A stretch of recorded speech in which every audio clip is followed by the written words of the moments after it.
بدعت کا مطلب یہ ہے وہ کام، وہ عمل، وہ چیز جو رسول اللہ صلی اللہ علیہ وسلم کے زمانہ ظاہری میں نہ ہو، بعد میں ہم کریں، اس کو کہتے ہیں بدعت۔ اب بدعت دو طرح سے ہو، یا تو دین و اسلام کے خلاف ہوگی یا دین اور اسلام کے عین مطابق ہو۔ اگر تو وہ دین اسلام کے مطابق ہو تو ایسی بدعت کو بدعت حسنہ کہتے ہیں، اور یہ بدعت حسنہ صحابہ نے بھی کی، تابعین نے بھی کی، اولیاء عظام نے بھی کی۔ اور اگر بدعت دین کے خلاف ہو تو ایسی بدعت کو بدعت سیاح کہتے ہیں، اور ایسا کرنا گناہ۔ بدعت حسنہ کرنا ثواب ہے، بدعت سیاح کرنا جو دین و اسلام کے خلاف ہو یہ گناہ۔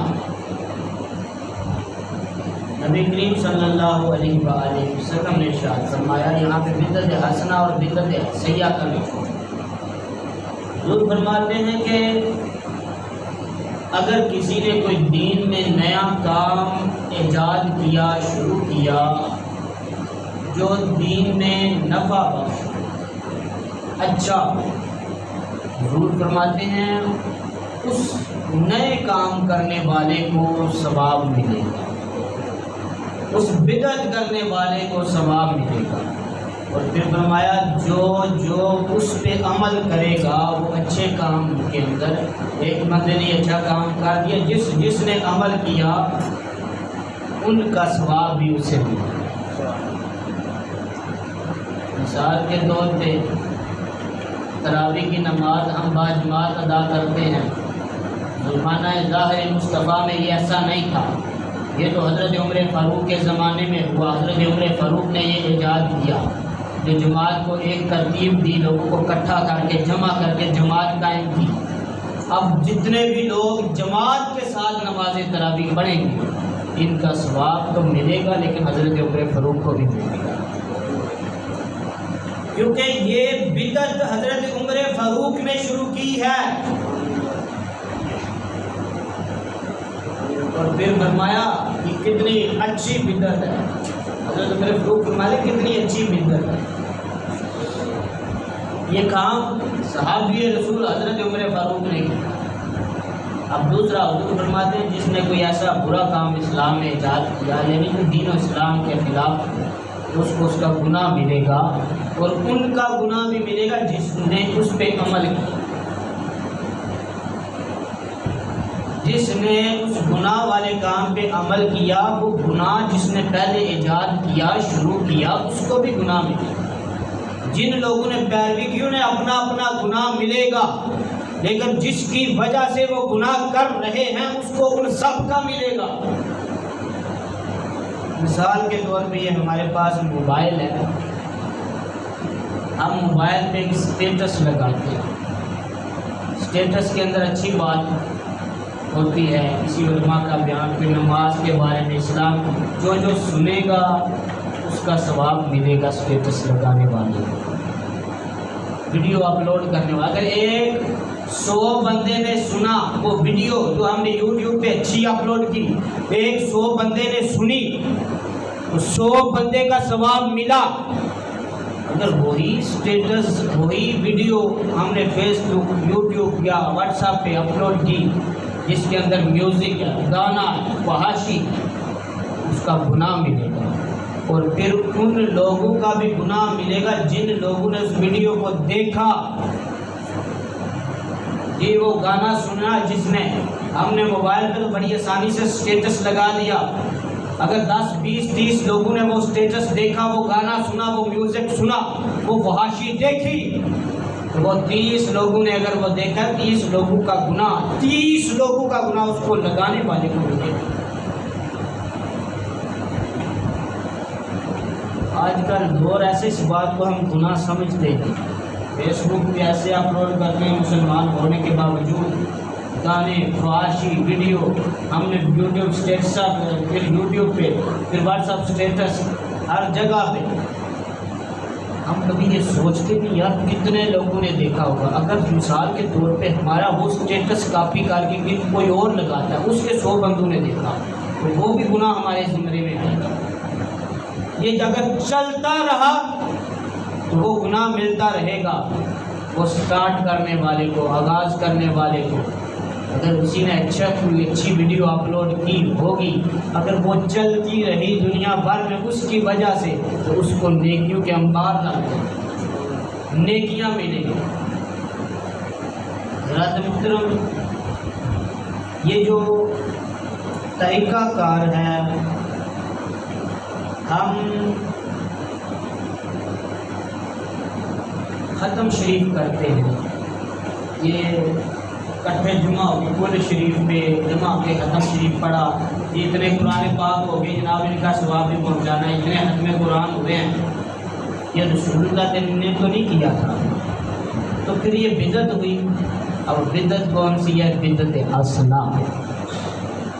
بدعت 11ویں شریف کی تو یہ بدعت حسنہ، 12ویں شریف کی تو ختم قرآن کیا، یہ بدعت 40ویں کا ختم ہے تو بدعت سالانہ ختم ہے تو بدعت حسنہ. کیا یہ بدعت حسنہ صحابہ بھی کرتے تھے یا نہیں کرتے؟ آؤ حضرات محترم، کتاب الاذکار یہ امام نووی کی کتاب ہے، صحیح مسلم کی چیپٹریشن کرنے والے امام نووی، اور یہ دارمی کے اندر بھی روایت لکھی ہے. اور امام نووی لکھتے ہیں ان عبداللہ ابن عباس انہو کانا یجعل رجل راغبا رجل یقرأ القرآن. عبداللہ ابن عباس، یہ امام نووی لکھ رہے ہیں، عبداللہ ابن عباس نے ایک بندہ رکھا تھا، ایک بندے کی ڈیوٹی لگائی تھی. وہ بندہ کیا کرتا تھا کہ وہ بندہ دیکھتا تھا کہ کس کے گھر میں قرآن ختم ہوا، کون سا بندہ ہے جس نے قرآن کو ختم کر لیا ہے، مکمل پڑھ لیا ہے. تو پھر کیا ہوتا، جس کے گھر میں ختم قرآن ہو جاتا، طائف کے اندر یہ ڈیوٹی تھی اس بندے کی، تو وہ آ کے عبداللہ بن عباس کو خبر کرتا. اب اس بندے نے یہ نہیں کہا کہ کلو بدعۃ ضلالہ، وہ کیا کر رہے ہیں یہ تو بدعت ہے، رسول اللہ نے تو ایسا نہیں کیا تھا. حدیث اس کو بھی آتی تھی، اس نے یہ نہیں کہا یہ بدعت ہے، گمراہی ہے. تو بلکہ فائزہ، امام نووی لکھتے ہیں فائزہ اراد ان یختم القرآن عالم ابن عباس، جس گھر میں بھی ختم قرآن ہوتا وہ ابن عباس کو آ کے خبر دیتا کہ فلاں گھر میں ختم قرآن ہے، اس کا قرآن ختم ہو چکا، کل اس کے گھر میں محفل ہے، ختم قرآن کی کل محفل ہے. فَيَذْهِبُ ذَلِكَ، تو حضرت عبداللہ ابن عباس خود اس کے گھر میں جاتے. جب وہ ختم کی محفل رکھتا، دعا رکھتا، تو اب ابن عباس اس کے گھر میں جاتے اور اپنی موجودگی کے اندر وہ ختم قرآن کی محفل میں جاتے. وہ ختم قرآن کی محفل اپنی موجودگی میں کرواتے. یہ صحابی رسول ہیں حضرت عبداللہ ابن عباس.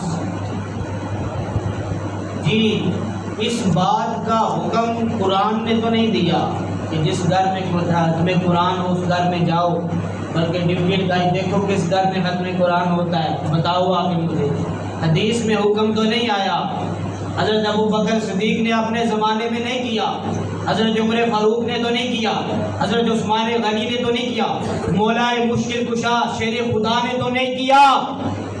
حضرت عبداللہ ابن عباس کر رہے ہیں اور لوگوں کو بتا رہے ہیں کہ جو اچھا کام ہو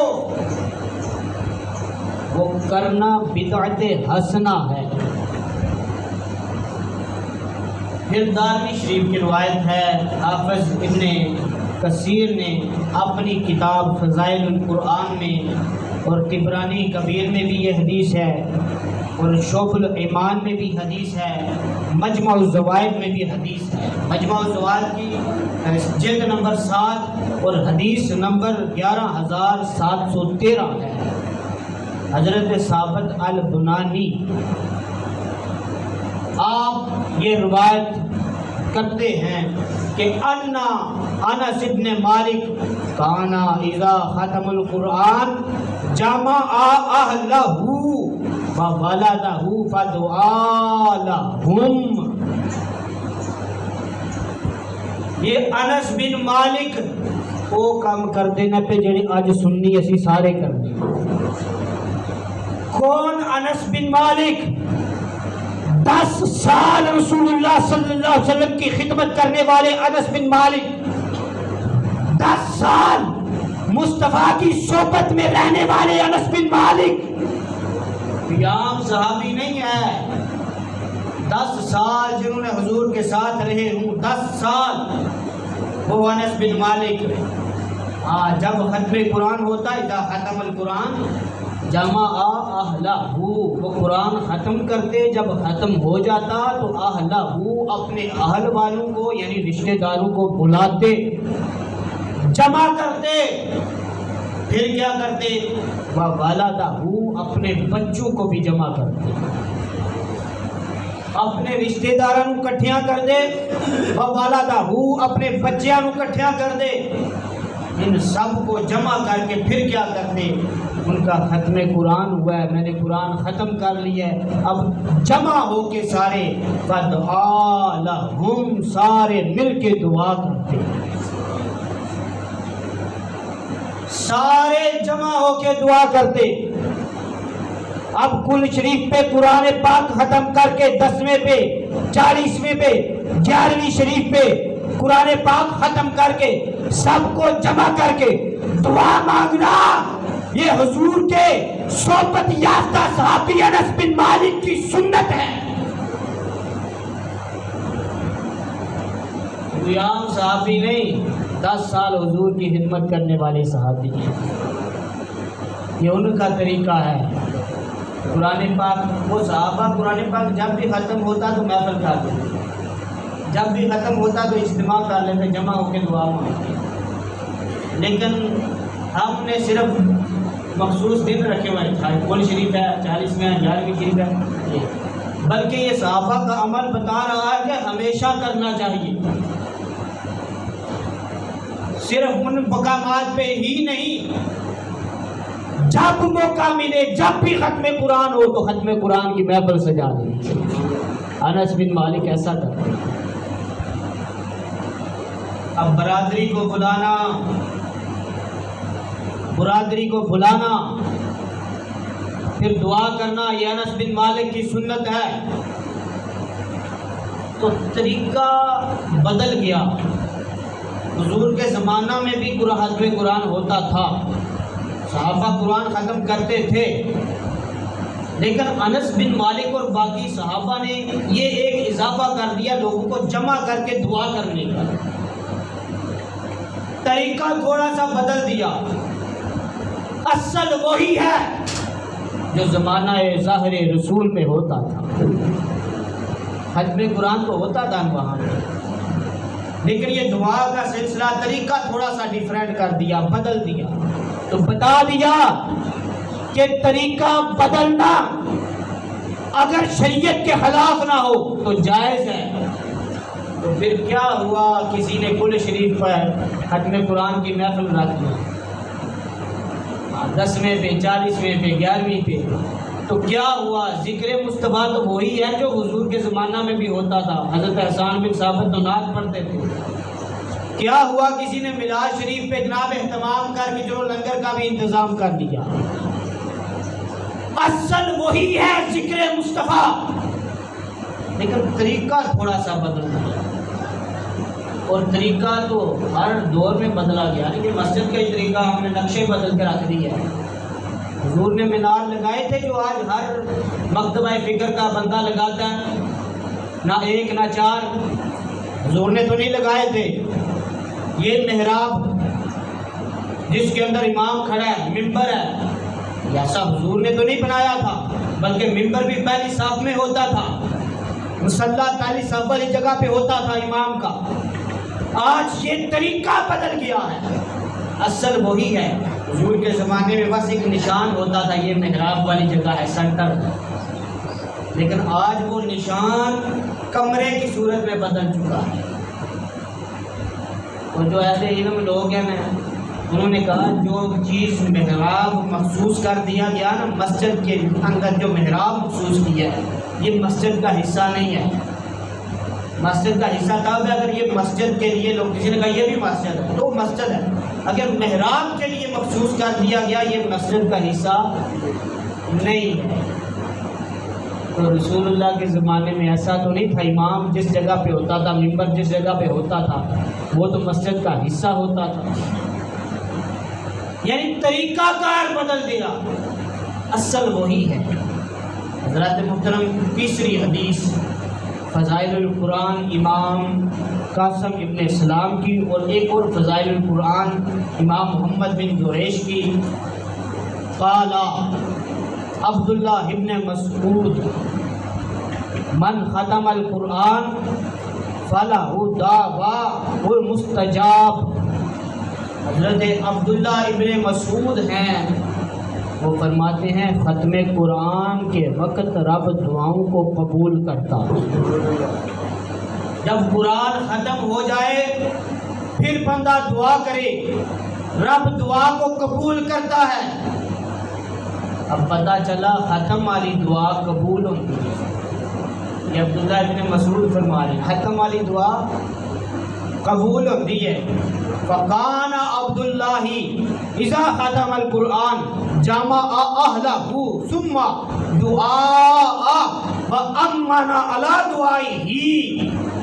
عبداللہ ابن مسعود کا یہ معمول رہا، عبداللہ ابن مسعود کا یہ معمول تھا، جب ختم قرآن کرتے تو اپنی برادری والوں کو جمع کرتے، پھر برادری والوں کو جمع کر کے دعا مانگتے، وَأَمَّنَ عَلَى دُعَائِهِ، اور وہ سارے ان کی دعا پر آمین کہتے۔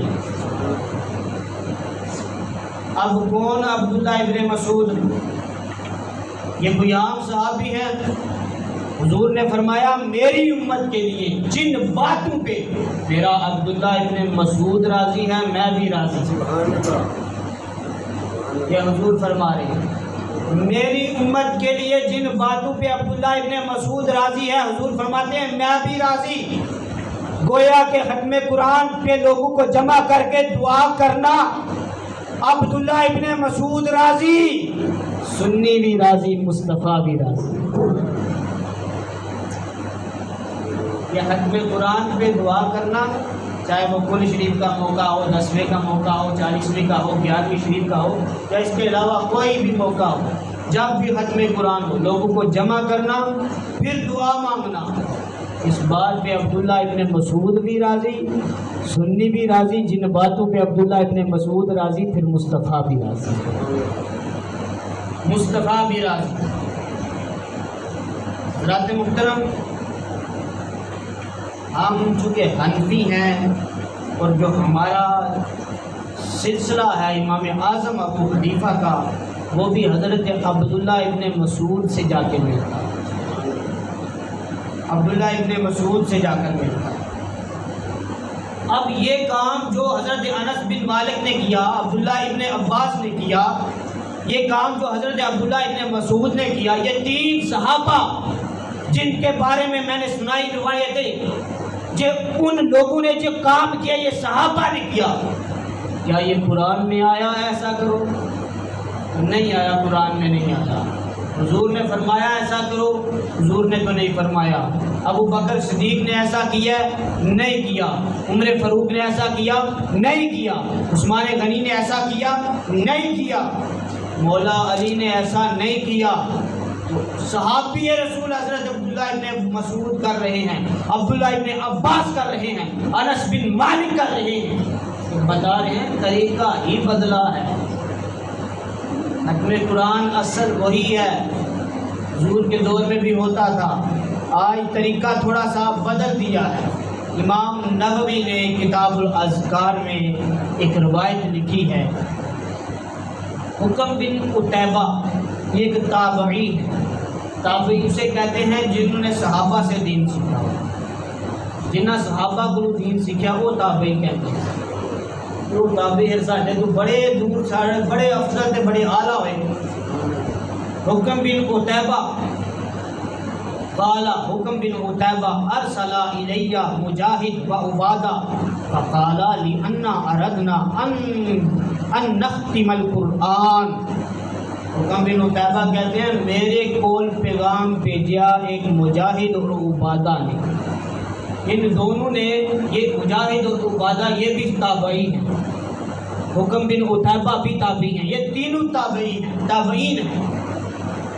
مجاہد اور عبادہ نے پیغام بھیجا میری طرف، اور دونوں نے کہا ہم نے پیغام اس لیے بھیجا ہے کہ ہمارا کل ختم قرآن ہے، ہمارے گھر میں ہمارا قرآن پاک ختم ہو چکا ہے، کل ہمارے گھر میں ختم قرآن کی محفل ہے، لہذا ہم دونوں نے ارادہ کیا ہے کہ عند الختم القرآن دعا استجاب عند الختم القرآن، جو ختم قرآن کی دعا ہوتی ہے وہ قبول ہوتی ہے، لہذا اے حکم بن قتیبہ آپ بھی آ جانا، آپ کو بھی ہم دعوت دے رہے ہیں۔ کس چیز کی؟ کل ختم ہے، دعوت ہے، آپ کو بھی دعوت دے دی، آپ بھی دعا میں شامل ہونا، آپ بھی آ جانا، کیونکہ یہ دعا جو ختم قرآن کی ہوتی ہے نا یہ قبول ہوتی ہے۔ اب یہ تابعی حکم بن قتیبہ کو حدیث تو آتی تھی کلو بدعت ضلالہ، لیکن یہ نہیں کہا کیا کر رہے ہو کلو بدعت ضلالہ، یہ تو گمراہی ہے سراسر، بلکہ ایسا نہیں کہا۔ یہ تابعین کا طریقہ کار یہ بتا رہا ہے کہ ختم قرآن کی محفل کرنا یہ صحابہ کا بھی طریقہ ہے، یہ تابعین کا بھی طریقہ ہے۔ ختم قرآن کی محفل کرنا، چاہے وہ کل شریف ہو، 10واں ہو، 40واں ہو، 11ویں شریف ہو، یا کوئی بھی موقع ہو، قرآن پڑھنا، پھر ختم قرآن کے لیے لوگوں کو جمع کر کے دعا کرنا، یہ عبداللہ ابن عباس، عبداللہ ابن مسعود اور انس بن مالک کا طریقہ ہے، اور یہ تابعین کا طریقہ ہے۔ اور بعض روایات میں آیا ہے کہ ان رحمت تنزل عند خاتمۃ القرآن، قرآن کے ختم کے وقت جب قرآن ختم ہوتا ہے تو اس وقت جب لوگ جمع ہو کے دعا مانگتے ہیں تو وہ دعا جب ہوتی ہے تو اس وقت رب کی رحمتیں نازل ہوتی ہیں، رب کی رحمتیں نازل ہوتی ہیں۔ اور امام مجاہد وہ بھی تابعی ہیں، عبادہ بھی تابعی ہیں، اور حکم بن قتیبہ بھی تابعی ہیں۔ اور امام مجاہد وہ فرماتے ہیں کانوا یجتمعون عند ختم القرآن، اور صحابہ ختم قرآن کے وقت اجتماع کیا کرتے تھے، جمع ہوتے تھے۔ اب ختم قرآن کرنا، پھر جمع ہونا، جمع ہو کے دعا مانگنا، یہ کوئی غلط کام نہیں، بلکہ یہ صحابہ کا طریقہ ہے، صحابہ کا طریقہ ہے۔ صحابہ کو بھی یاد تھی حدیث کلو بدعت ضلالہ، لیکن کسی نے یہ نہیں کہا اے انس بن مالک کلو بدعت ضلالہ کیا کر رہے ہو، یہ تو گمراہی ہے، بدعت ہے۔ کسی نے عبداللہ ابن عباس کو ایسا نہیں کہا، عبداللہ ابن مسعود کو ایسا نہیں کہا۔ یہ حدیث تو ان کو بھی پتا ہے، اس حدیث سے مراد یہ نہیں کہ جو اچھا کام کیا جائے وہ بھی گمراہی ہے، حدیث سے مراد وہ ہے وہ بدعت جو اسلام کے خلاف ہو، جو دین کے خلاف ہو، دین کو ان کے لیے نقصان دہ ہو، وہ ضلالہ ہے، وہ گمراہی ہے۔ اور جو یہ اچھی بدعت ہے، حضور فرماتے ہیں جس نے نیا کام ایجاد کیا اس کو ثواب ملے گا، اور اس کام پہ جو عمل کرے گا ان عمل کرنے والوں کا بھی ثواب دے گا۔ حضرات محترم، اب اس بات سے واضح طور پہ ثابت ہو گیا کہ ختم شریف کرنا یہ صحابہ کا طریقہ ہے۔ حضرت عبداللہ ابن عمر یہ جب حدود حرم میں داخل ہوئے نا تو تلبیہ کا طریقہ بدل دیا، جیسے حضور نے کیا تھا ویسے نہیں کیا، طریقہ کار بدل دیا۔ تو بات تو کہتے ہیں ہاں ہم نے کلمہ رسول اللہ کا پڑھا، عبداللہ ابن عمر کا تو نہیں پڑھا۔ ہم کہتے ہیں کلمہ تو ہم نے بھی رسول اللہ کا پڑھا، لیکن عبداللہ ابن عمر پہ حکم لگاؤ، حکم کیا ہے؟ یا انہوں نے بدعت کی، حکم لگاؤ، کہیں نہیں کہ ان پہ ہم حکم تو نہیں لگا سکتے۔ میں کیا پھر حکم لان واسطے صرف سنی رہ گئے نا؟ یہ تو ظلم کی انتہا ہوئی، نہیں ان پہ حکم نہیں لگا سکتے، یہ تو ظلم کی انتہا ہوئی نا کہ حکم لگانے کے لیے صرف اور صرف سنی رہ گئے ہیں۔ حضرات محترم، فقہ حنبلی کی کتاب ہے المغنی، جلد اول صفحہ 838، اور یہ روایت حافظ ابن تیمیہ کے شاگرد حافظ ابن قیم نے لکھی ہے۔ انہوں نے لکھا امام احمد بن حنبل سے فضل ابن زیاد نے پوچھا، سوال کیا، فَقُلْتُ أَخْتِمُ الْقُرْآنَ أَجَلُ فِي الْوِتْرِ أَوْ فِي التَّرَاوِيحِ، کہ میں نے ختم قرآن کرنا ہے وتروں میں کروں یا تراویح میں کروں؟ انہوں نے کہا تراویح میں۔ اجعل فی تراویح میں کرو۔ فرمایا پھر دعا کرنی ہے۔ فضل بن زیاد کہتے ہیں کہ دعا کیسے کروں؟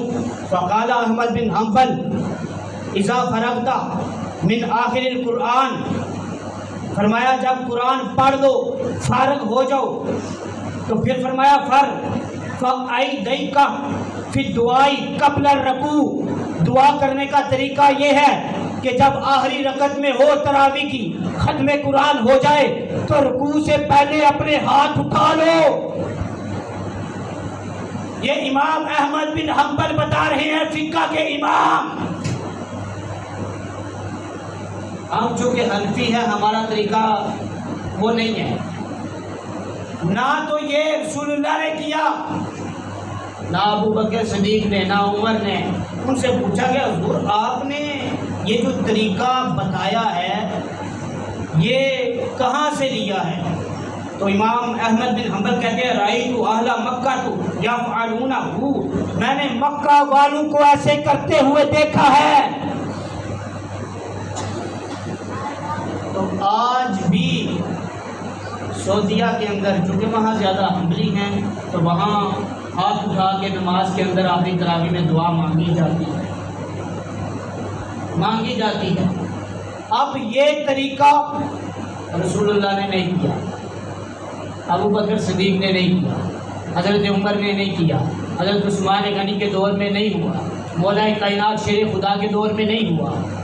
تو اس بات سے پتہ چلا حضور کس سے لیا؟ کہا مکہ والوں کو دیکھا ہے۔ فقانا سفیان ابن عیینہ یفعل معهم میں مکہ، فرمایا سفیان ابن عیینہ کو بھی دیکھا ہے اور مکہ والوں کو بھی ایسے کرتے دیکھا ہے۔ یہ امام احمد بن حنبل، کون امام احمد بن حنبل؟ کوئی عام امام ہے؟ وہ جو 10 لاکھ حدیثوں کے حافظ ہیں امام احمد بن حنبل، وہ فرما دیا۔ اور یہ دلیل حدیثوں سے نہیں پکڑی، فرمایا میں نے مکہ والوں کو ایسے کرتا ہوا۔